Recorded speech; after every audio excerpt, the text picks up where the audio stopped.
పరిశుద్ధుడవు నీవు. పాపిని అయిన నాపై జాలిని చూపించావు.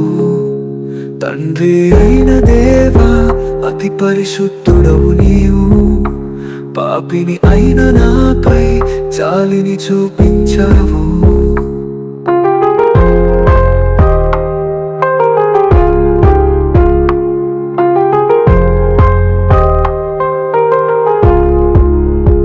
ఏ యోగ్యత లేని నన్ను నీ కృపతో పిలిచావు. ఏ అర్హత లేని నాకు నీ నీతిని అనుగ్రహించావు. పాపిని నేను, పరిశుద్ధుడవు నీ.